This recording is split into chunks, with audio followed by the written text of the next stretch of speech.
这个球季加盟日本职棒的台湾四哥男王柏荣，周五晚间单场敲出3支安打，还带有2分打点。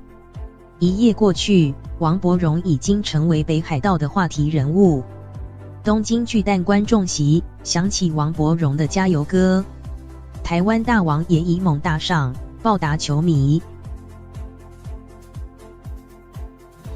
日刊体育报的北海道版大王猛打赏成了头版头条。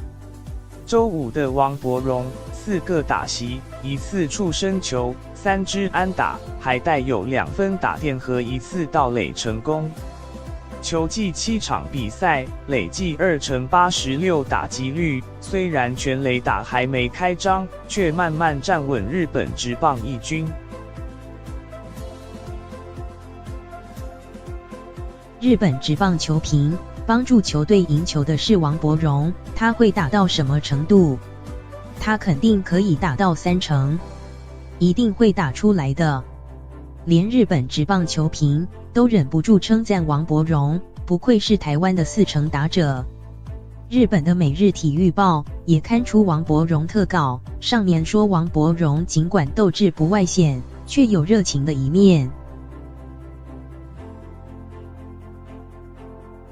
在日本的北海道也的确吹起王柏荣热。每场比赛结束后，日本火腿球迷都会留下来练习王柏荣的应援区。北海道日本火腿球迷最强王、金牌王、最强金牌、柏荣大王，北海道日本火腿斗士外野手王柏荣，我能决定的就是在场上有好的表现。就像加盟记者会上说的，王柏荣正以场上表现征服北海道球迷。